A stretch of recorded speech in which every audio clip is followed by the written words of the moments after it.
Hi, Rowena. We are back with another behind the scenes video as we develop our program. Good evening, Krista. How are you doing? I am good, and it is a very humid and hot afternoon here in Penang. Oh my gosh, it's a Is it complete cold there? opposite for me. Oh my God, you have no idea.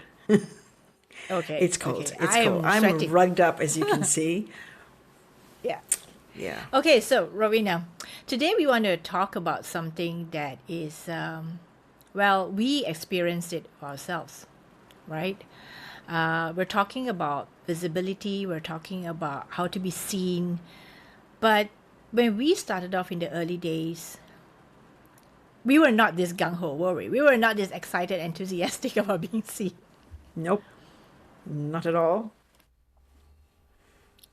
And we know from our experiences talking to women, talking to our friends, that sometimes this is the hardest thing for them, right? I mean, they want to be seen. They know that being seen has its advantages, and being seen means that they get to receive more opportunities in their lives. But sometimes they forget that, of course, the opportunities are great, but when they're trying to start out in promoting themselves or talking about themselves, there's a lot of things that hold them back. There are a lot of things that basically are in their mind, and they don't know what to do with these questions or these doubts or fears. So there are a lot of things that hold us back and probably held us back when we were starting out. And for me, I think I can think of a couple of them. But Rowena, what was that thing that held you back when you were starting out? Right? That prevented you from saying, I'm gonna put myself out there online and you know, showcase my work, showcase my expertise. Oh yeah, for sure. I mean, there were so many things, but I guess one of the biggest things was thinking, oh, what if I don't have anything original to say? You know, I'm aware that, we're all born fearless. If you think back to your childhood, or if you just look at babies and how they're able to keep picking themselves up off the floor when they fall down, when they're learning to walk. And we're so fearless when we are young. But along the way, lots of things happen, and we just keep getting knocked back, and doubt starts to come in, and there's uncertainty and fear, so much fear. And, I think one of the things I felt was important to do as part of the behind the scenes was to also share our own journey. All the things that we're talking about in terms of helping other women with a whole range of these typical challenges, I thought it'd be really great to talk about our own journey so that people can see that we're not, on some sort of higher plane, like we've been through these things. And so the story that I want to share is when I was running a magazine, which I did for about 8 years, a human resource magazine. In the very early days, I had so much self doubt and so much fear, so much worry that I would be judged, that, like, who the heck am I? Yeah, I don't come from a HR background. And I really didn't want to make myself heard. I really wanted to stay small. But as an editor of the magazine, I had to go out there and I had to get people to share their opinions. I had to invite people to share their stories, share their ideas, to lead the conversations. And I would hear the same sort of things. I would have these telephone interviews, and people were so happy to have someone to chat with about various HR related topics. But no, please don't put my name down. I don't want the article to have my name. I don't want to be out there. I don't want to share these thoughts. And I thought that was so sad because, you know, the industry can only move forward if we're all talking and sharing our ideas and our opinions. And that is the thing. We all have ideas and we have opinions. So why would we think that we don't have anything original to say? Well, for me, why I thought that was because that's what I saw around me. When, right now on LinkedIn, there's so much stuff, so many people, millions of people, so many posts, right? And even back then, I would, from time to time, come across the post where someone's saying, oh, you're not sharing, not about me, but just generally about other people, like, nothing original there, you're saying something that's been said before, nothing new. And look, it takes guts to come out there and share an opinion. And yes, nobody is necessarily reinventing the wheel, and you're not always able to come up with an original idea. But it is important to practice. It is important to practice sharing your ideas, because it is the act of practicing that helps you to refine those ideas. That's been my experience in writing. That's how I started my writing journey. Because when I first started writing, I was writing terribly. And there was such a disconnect between the ideas in my head, which made so much sense, and what was ending up on the page. It was like, this is absolute rubbish. But I just like, how do I make it all fit? It wasn't fitting, right?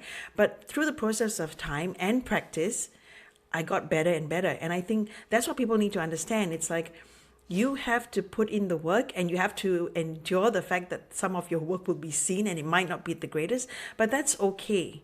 And because other people were also kind of saying that, oh, there's nothing original there, I struggled, because every time I wanted to say something, if I found someone who had already said something, I thought, well, there's no point in me saying something like this because it's already been said.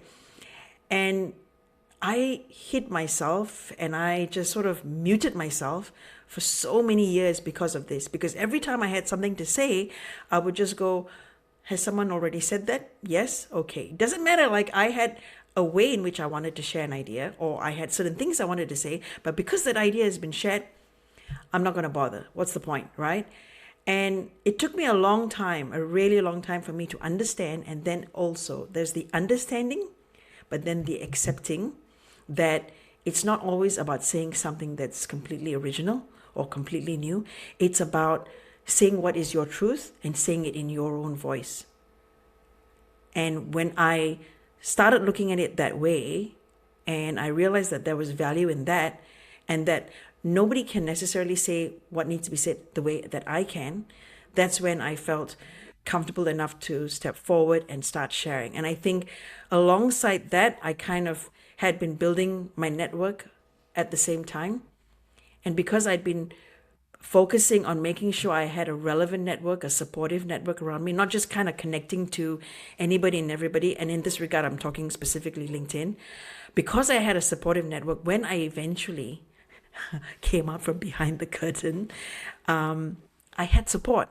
So when I came out and said something, somebody would say, oh, that's great. Or, just something nice and supportive. And I just like, oh, you just take a heave a sigh of relief. Oh, okay, I'm not stupid. I didn't say any rubbish. Okay, that's good. All right, maybe I'll do this again tomorrow. And it's a play by play, day by day. It's a hard slog. It's not like not everybody just magically just arrives at that point. It's, you got to work at it. And I worked on it, and I stayed the course, because at some point I just knew I had things that I wanted to share. And I thought, okay, if it's about sharing my truth in my own voice, I can do that. And I'm not seeing what I want to say out there. People are talking about stuff and I'm talking about stuff, but saying it the way I want to say it, it's not happening. And so that's when I said it's time for me to join the conversation. So that's my little story. I think what you say resonates with a lot of people. A lot of people feel that whatever that needs to be said has already been said in some way or form, right? Whether it's a video, an article, an audio, it has been said. But usually, I think when I come across people who say that, who says that, oh, I've got nothing to contribute, whatever has been said, and they are better people, or experts are saying it, that how much could I add to that? I mean, they already said it, right? The experts have already said the best thing out there and put the best thing out there. So I always believe that all of us have experiences, and no one has your experience, and no one has my experience either.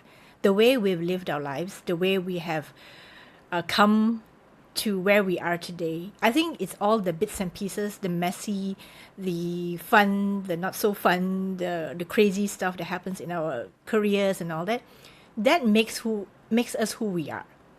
Because that makes us who we are, I think we're a unique combination of our past.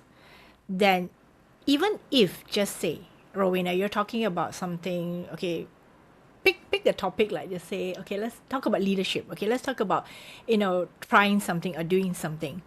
Even if you've done it your way, I feel that I could still add on to it by saying, here's how I've done it. It doesn't detract from how you've done it, Oh, yeah. but Yeah. it is a way for me to say, hey, this is my way of doing it. And it is a very valid opinion. And I think here what we're trying to do is trying to create a space for everyone's opinions, which is valid, right? Because if we're also fearful of talking about it just because, oh, somebody said it better, just say Simon Sinek says it better, right? Talking about leadership, you know. I mean, all of us have seen his videos. I mean, he's so good at what he does. It just like, he just naturally talks about it as if it's like having another conversation with a friend, right? I mean, you're Yes. like, yeah, yeah. But it's also repeated, right? He just does it all the time. It's Yeah, repetition. It's being out there. yeah. And the other thing also I notice is that sometimes you get people going, everyone's a guru now. Everyone's a guru. Everyone's an expert. That also makes me go, I'm not Yeah. trying to act like I'm an expert or, a guru in this. So that also was another thing that was holding me back, is that when you see those kind of comments, you just think, You don't want to be the guru, right? You don't want to be negatively termed as the guru. Yeah, but even if you're looking at Simon Sinek positively in a way that he says it so well. Like, what else could you add to that, right? So sometimes people never think of it like, yeah, he's saying it his way, but we can also say it in our way. And when I say we say it our way, it also means that we share it through the way that we have lived our lives. So it doesn't have to be a very polished way. I mean, our lives are not always polished, always beautiful, always perfect, but we can say it in a way that really fully is us. And so this is also the other thing that I hear a lot of people tell me, is that I don't want to sound like I'm not me. And this is why people resist using AI, right? Because they say, if I use AI to write something, it doesn't sound like me. And I don't like not sounding like me, because people immediately know it's written by AI. And for me, I think that you have control. If you don't like what AI is writing, or you don't like the tone, or you don't like the voice, train it so that it writes in your voice, one, or modify it, because you can modify it. You can, turn certain phrases that you don't like into phrases that you like. So for me personally, I think it's really about sharing our own experiences rather than thinking, oh, I have nothing original. I mean, look at the world. There's really nothing original in the world. Really, right? I mean, every idea that you have seen, every story you've heard, I mean, it it's like a different form of it. The idea is there, but it's made in a different way, or it's created in a different way. But it is how we inject our personality, and how we inject how we think. And I think here's the thing I always believe, right? It's how we think about it. It's not just about, okay, this is my experience, therefore my experience is kind of boring, therefore I have nothing to say. It's more like, okay, this is my experience, boring or not, but this is what I think of it. Because at the end, there's reflection, there's analysis, there's also, maybe lessons learned, things that I took away from that experience, which may be different from you. Two people looking at the same thing will come away with very different lessons learned, or insights, or realizations derived, right? So I think maybe part of it is also braving ourselves to share our own insights. And perhaps that could prevent us from thinking, oh, I've got nothing original to share. Your thinking, I think, is original. regardless of what other people think.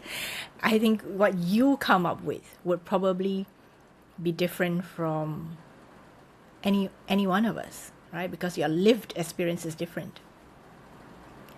Yeah, for sure. Different cultures, languages, your whole experience, your career journey, the industry you're in. There's so many things that impact the experience and impact your approach and whatever you're thinking. So, for sure, I yeah, I like what you said. Yeah. So it's the thought, right? It's the thinking behind it. It's not so much that I don't have an origin idea, but what do you think about the idea? How did you how do you think about it? What do you derive from it? I think that's more important than whether the idea is original or not, right? So that's, to me, that's a better way to approach it. Well, there's another thing also, another story. I remember in my 30s, I was really into podcasts more than I am now. I just find it hard to listen to podcasts. But back then, I was listening to quite a few, and I remember the thing that I really appreciated at the time in terms of the people that I was listening to was they were sharing their journey, which involved failures and experimentation, and also basically coming out and saying, I don't know. Let's just try and see what happens. And that was so refreshing because, before that, all you ever hear about are successes, right? Who in their right mind goes out there and talks about how they're failing at something? No one does. And so when I started listening to this, and it just opened up a whole new world. And the other thing about it was when people share their journey, and it's not just talking about experiences or episodes, it's the thinking that goes behind it. It's what are they feeling in that moment? What are they dealing with in that moment? What are they thinking about? I loved listening to all of that, all the stuff that's behind the scenes. Behind the scenes. All the yeah, All the all behind the the things scenes, right? that happen in the brain, right? Yes, you want to Yeah. know why they're doing what they're doing. You want to know why they changed their mind, why they pivoted, and this was giving me that. I was like, it's almost as if you're a fly on a wall in their house, right? Because they're letting you in and saying, here, have a look. And you get to understand their thinking. And then you begin to see the similarity between the experiences. You begin to see the similarity in the emotions. And you realize, despite all the things that make us different, there is so much that connects us and makes us similar to each other. That human experience, right? The falling down and picking yourself up again. The fact that you are so frustrated and irritated because you failed once again. And it's that connects you to other people, and that's why you need to speak up and you need to share your story. It's the storytelling that helps us connect to each other, right? And that's what I'm hoping when we put this program together, with every post that I put out, with every video, in its raw, unedited format, in this behind the scenes that we're doing, it's an insight into what's really happening. It's an insight into everything that we're doing and why we're doing it. It's not supposed to be a polished final thing. It's supposed to be work in progress, man. Yeah. It is what it is right now, and maybe next week it's something a little bit different. Maybe it's improved upon. Maybe we'll have a setback. Touch wood. It's just so many things. But The setback will it's probably be real. our time, right? Our time zone and scheduling between That's all the right. stuff that we have to do. Yeah. Yeah, so I think what you touch upon is interesting because when when I'm recording my podcast episodes with my guests, right? A lot of them really tell me the real stories of their heart. And I say the stories of their heart because I already prepped them. I tell them, and you know this, Rowena, you've been a guest on my podcast.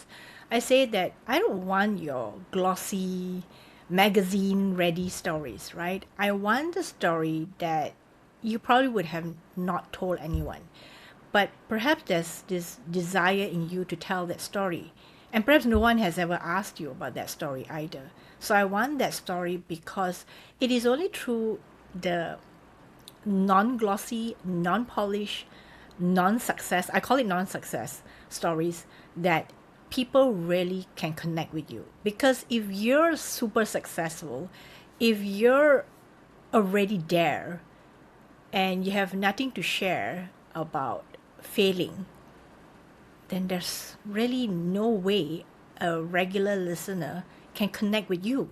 Because the person who listens to my podcast is a regular woman or man who is either in business or aspiring to be in business, who's hoping to learn some entrepreneurship tips or strategies or the way of putting their business together in a way that doesn't make them look like a fool. But at the same time, if you're all only sharing the good stuff, right? Here's how I succeeded. Here's how I got onto like Forbes magazine or BBC or whatever. No one can see that, okay, before you got there, what was the stuff that you did, right? And if no one shares that, nobody knows that all of us have to start from zero. I mean, think of the time you started from zero. I started from zero. All of us started from zero.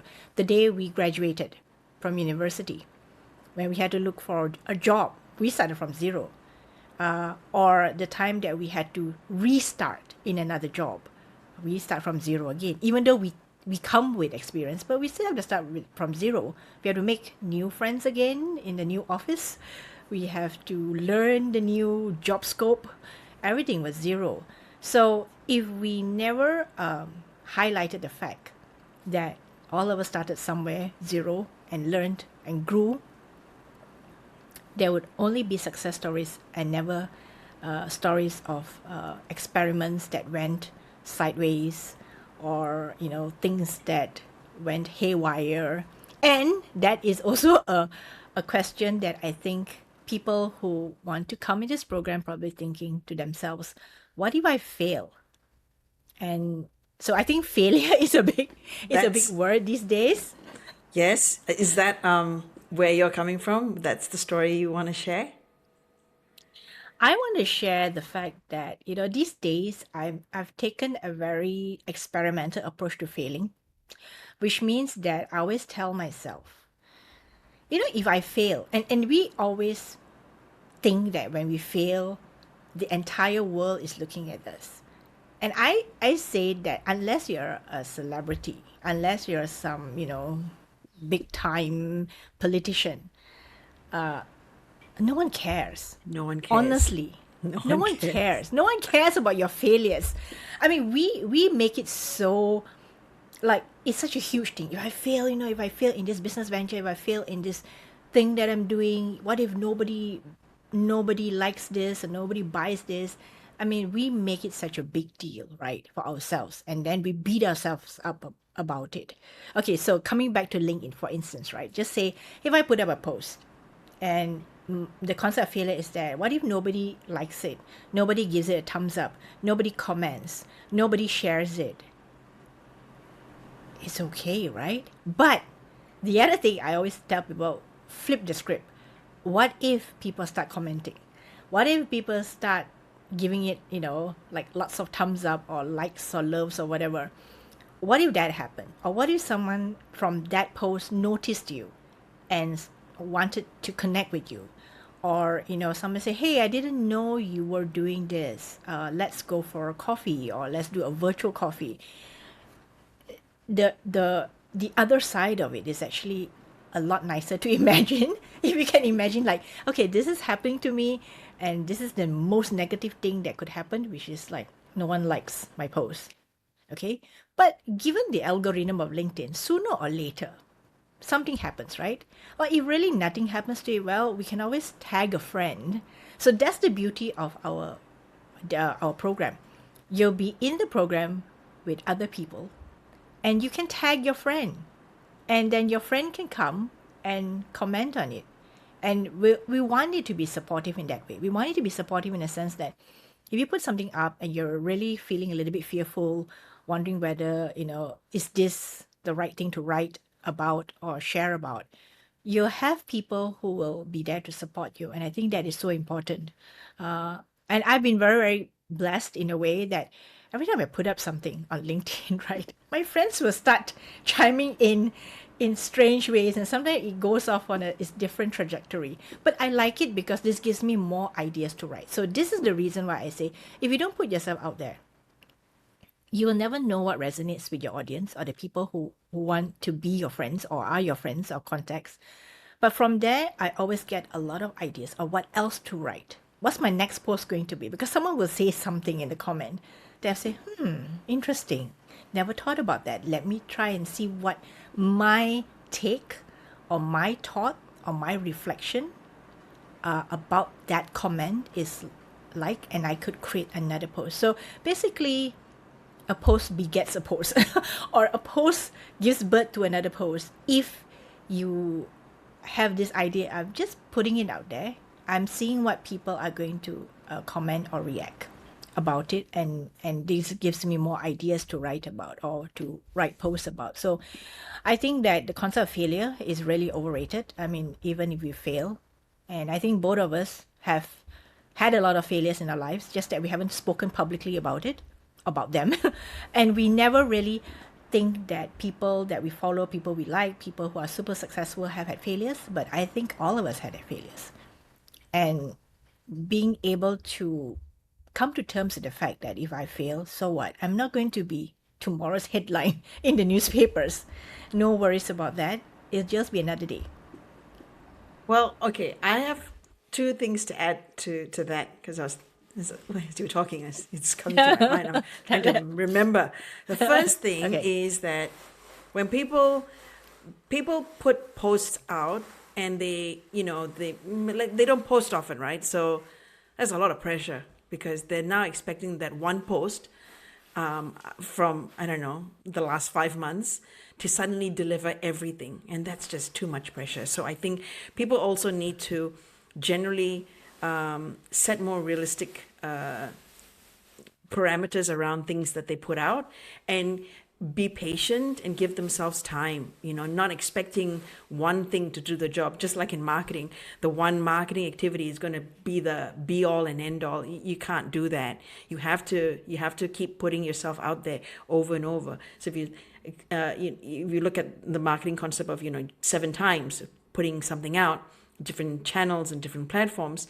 And similarly, when you're talking about your own kind of personal brand, you got to keep putting yourself out in different ways, and you got to keep doing it repeatedly.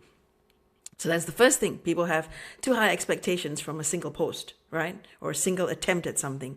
But the second thing is this: when you put something out, you have a thing that you want to share, an idea or a vision or a dream or, a point that you want to make.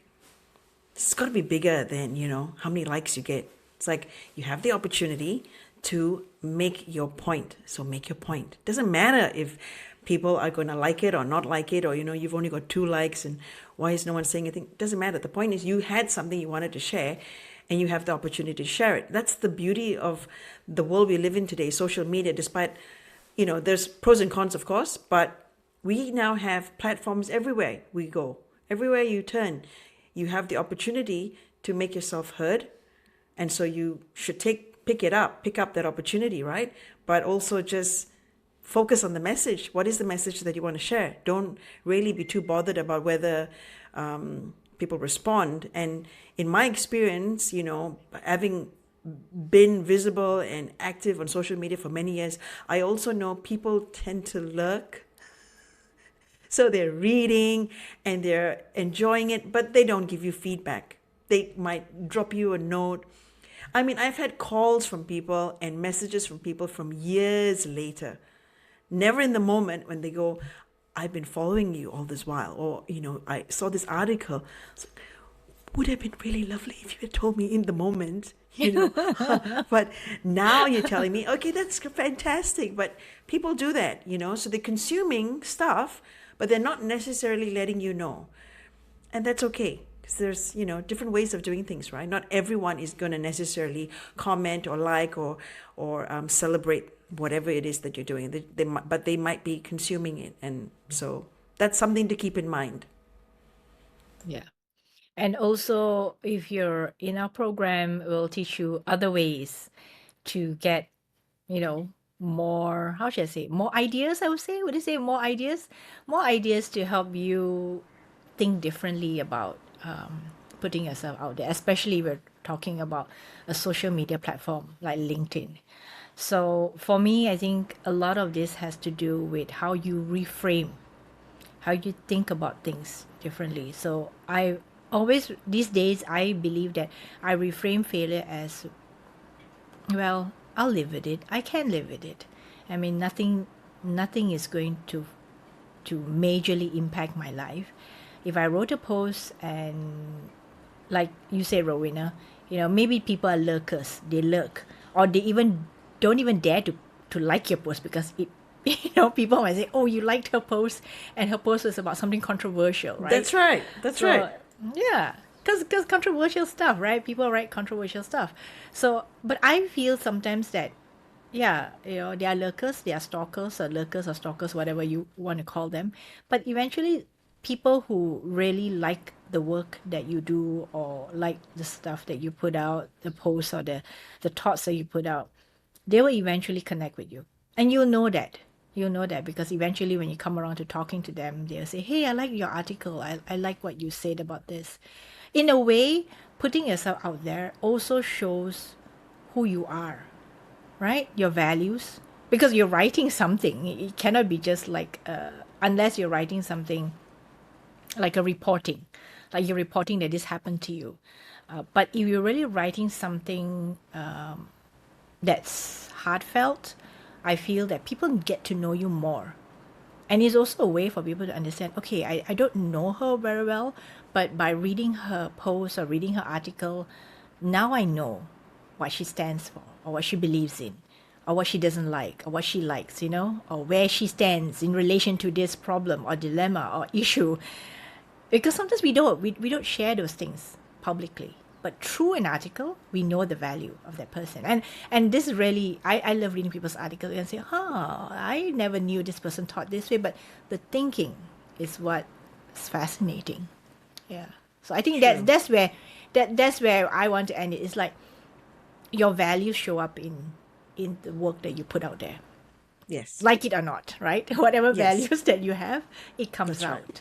Yes. And Yeah. that's a good thing. Yeah, it's a That's a good good thing. thing. It's a good thing. That's a good thing, and that gives people a way to get to know you better.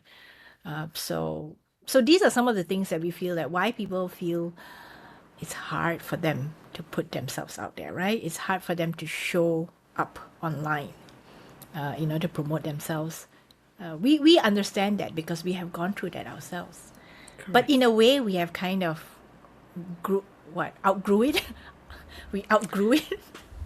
Did we We're outgrow it? just, I don't know. I don't know. That's a good question. But I feel like we still have those fears and concerns and everything, but it just feels just a little bit more manageable now, you know? Like we still find a way to push forward. The fear that never really goes away, does it? It never. But I No. think if we can keep our eye on what we really want, this What we're is just working on. Yes. yeah, what we're working on, this is a way for us to get our message Yeah. out there. If there's a platform that helps you get your message out there and you're not really using it or utilizing it in the best way, then your ideas or whatever you're working on can't be shared with the world. Yes. And We that's only got one ultimately what shot we're at trying. this. Yes. We only got one And shot at this. yeah. And people these days want their ideas to be seen and heard. But if you're not sharing them, no one knows about your idea. And I'm sure someone's got a really good idea. It's just that they're keeping it. They're like, I don't want to share. I don't know how to share it. I think it's so difficult for me to even say it. Saying it Yeah. is so difficult. What more sharing it, right? So I think that's where we're trying to go with this program, is to give you that way of sharing it, sharing your best ideas, so that you can get to the next level, whichever your next level is, right? Your next level could be doing something with that idea, finding people, partners, collaborators, or just doing something fun. Sometimes, like, as I was telling you, Rowena, the next thing that I'm doing is a cake cella. So if you're watching this, you wonder what the heck is a cake cella? Well, think Coachella, but with cake. So there's a lot of cakes, and if you don't come with a cake, you don't get entry into a little event that I'm creating with my friend right here in Penang. And even my friend from Thailand was saying, "I wish I was in Penang." Oh, I wish I was there. So I'd be there, man. yeah, yeah. I know So what people cake I love would make. cakes. Yeah, yeah. Either a cake that you make or a cake that your favorite cake, right? I'm sure you'll bring a favorite cake of yours so you can share it. So we're thinking some activities that we could do while we are sharing and making connections and eating cake. So things like that. So fun things, stuff that makes life better and makes living far more interesting. So, Rowan, I think we have covered quite a lot in our conversation. We wanted to cover 3 questions, but I think we were a little bit greedy. So we managed to do 2 questions. But the next thing that we want to do is really encourage you to look at the program and check it out for yourself. And if this is the right program for you, please join us in our wait list before we open the program. Any last thoughts, Rowena? Feel free to reach out to either of us if you have questions, On comments LinkedIn on LinkedIn.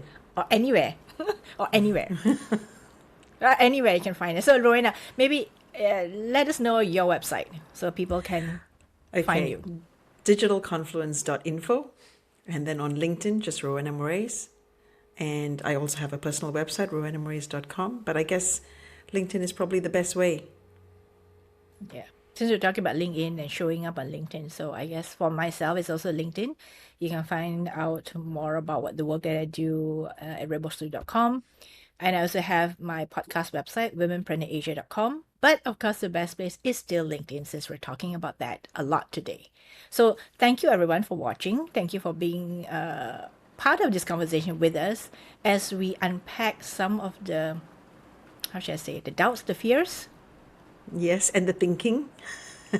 the thinking about whether or not, when, I guess it's not about when you want to join the program, right? It's more like you have to be ready with yourself in order to join Yeah, this program. and we'll be right there with So, you. yeah, we'll be just nudging you along nicely, slowly, softly, soft little nudges so that you get to where you want to go and remove the doubts and fears in between. So, okay, let us see you in the next episode of Behind the Scenes. More will be coming. So, expect more of this live and unedited conversations between Completely myself and unedited. Rowena. That's right. Unedited. Onward. Onward. Okay, see you, everyone. See you. Bye. Bye. Okay.